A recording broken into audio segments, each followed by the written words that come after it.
Wait, so she spent thousands of dollars on eye surgery?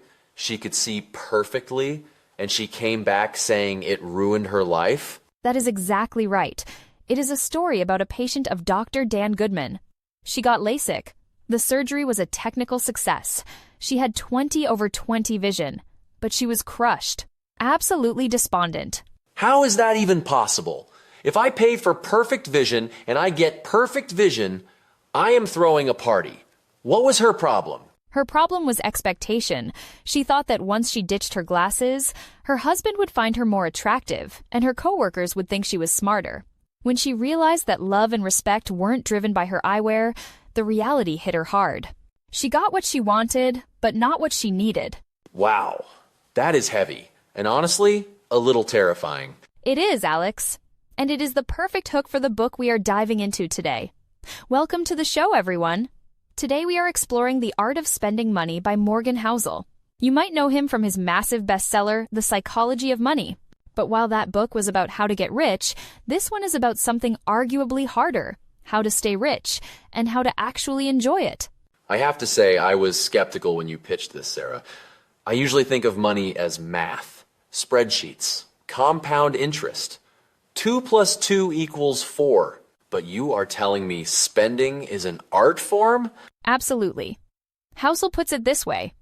Finance is taught as a science, with clean formulas. But in the real world, money is an art. It is messy. It is emotional. Think about it, Alex. Why do you buy the car you buy? Why do you live where you live? Is it because you ran a regression analysis on fuel efficiency and property taxes? No. I bought my car because it looked cool and I wanted my neighbor Steve to be jealous. Just kidding, mostly. See? That is exactly it. Housel argues that spending money has little to do with numbers and everything to do with psychology, envy, social aspirations, and identity. We are going to break this down into 3 deep dives today. First, we will look at why we buy what we buy. Second, the difference between being rich and being wealthy. And finally, the ultimate goal of money, which isn't what you think it is. All right, let's get into part 1, the psychology. Housel tells this story about a chair that blew my mind. $21,000 for a chair. Yes. He was working as a valet at a 5-star hotel in Los Angeles. This guy comes out, chatting about how he just spent 21 grand on an armchair. Housel and the other valets are stunned. But then the guy says something fascinating. He says, "Boys, I know, it's crazy. But when you have money, this is what you are supposed to do." Supposed to do. That phrase sticks with me. It sounds like he is following a script he didn't write. Exactly. Housel calls this the all behavior makes sense with enough information rule. We look at that guy and think he is an idiot or a show-off. But we don't know his background. Maybe he grew up poor and feeling ignored. Maybe spending that money is the only way he knows how to signal, "I made it." To him, that chair isn't furniture. It is a trophy. It is therapy. It reminds me of the story he tells about the Roaring '20s, how people went crazy spending money right after World War I. Right. It wasn't just greed.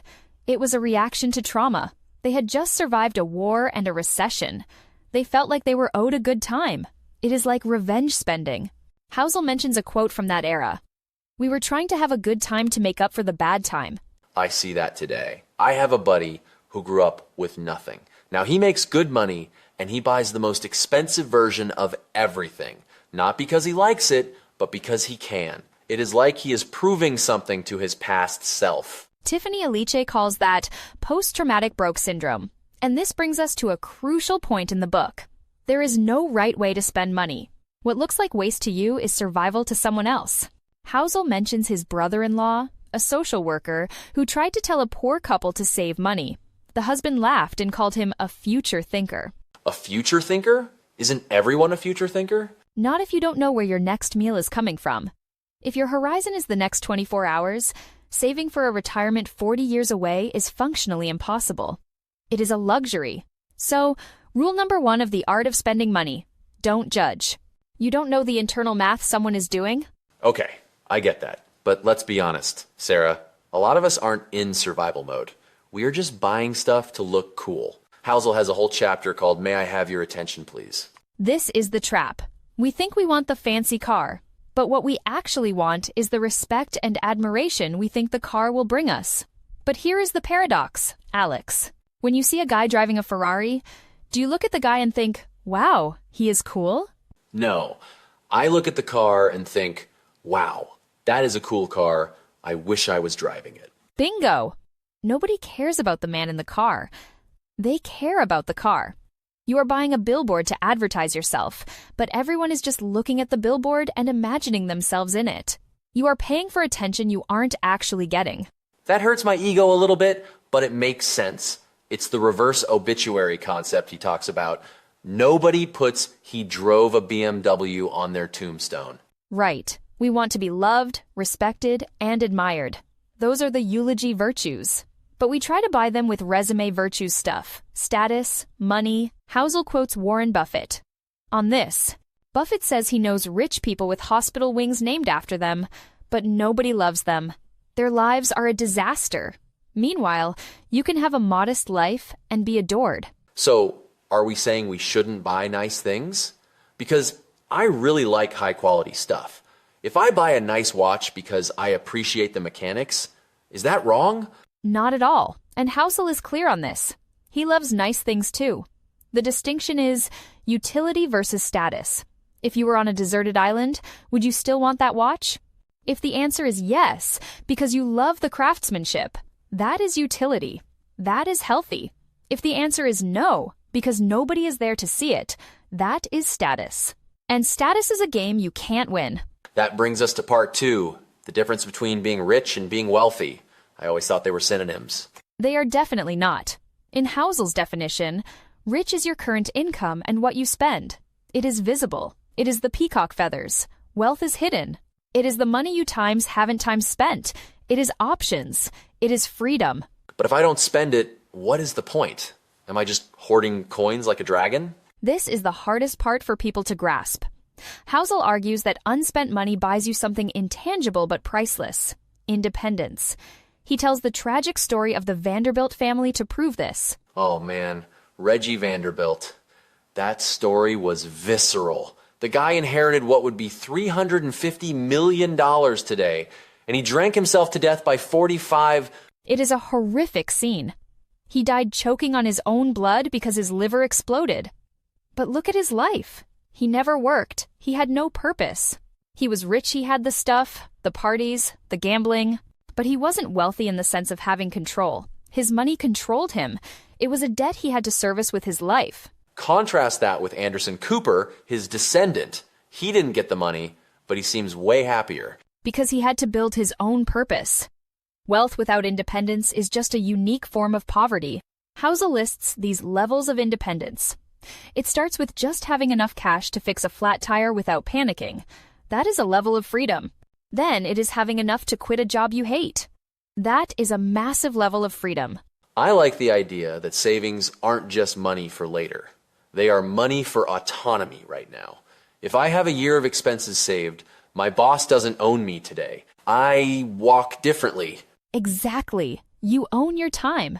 And that leads to the most fascinating contrast in the book, the story of the two sailors. This is our part 3, the inner versus outer scorecard. Donald Crowhurst versus Bernard Moitessier. This story, wow. It is like a movie. So, 1968, a race to sail around the world solo. Nobody has ever done it. Crowhurst is the tragic figure here. He joins the race for the fame, the glory, the money, the outer scorecard. But he is unprepared. His boat is falling apart. He realizes he can't make it. But he can't turn back because he's terrified of the humiliation. So he fakes it. He drifts in the Atlantic, radioing in fake coordinates saying he is circling the globe. He is lying to the whole world. And the pressure destroys him. He's about to win, or at least finish, and be exposed as a fraud. He writes these dark, rambling entries in his diary and eventually jumps overboard. He died because he couldn't face the judgment of strangers. And then there is Moitessier. The guy is actually winning. He is legit. He rounds Cape Horn. He is heading back to England to claim the prize, the money, the fame. And then he just keeps going. He literally slingshots a message to a passing ship that says, "I am continuing nonstop because I am happy at sea and perhaps to save my soul." He despised the commercialization. He didn't want the parade. He sailed to Tahiti instead. He had the inner scorecard. He was happy with himself, so he didn't need the applause. That is the ultimate flex. I am winning, but I don't care about your trophy. It is really hard to do that in the Instagram age. We are all crowhursts trying to post our best life. It is, and that creates what Housel calls social debt. Look at Frank Lucas, the drug dealer. He was making millions and getting away with it because he was quiet. Then he wore a chinchilla coat to a boxing match. He wanted the attention. He got it from the police.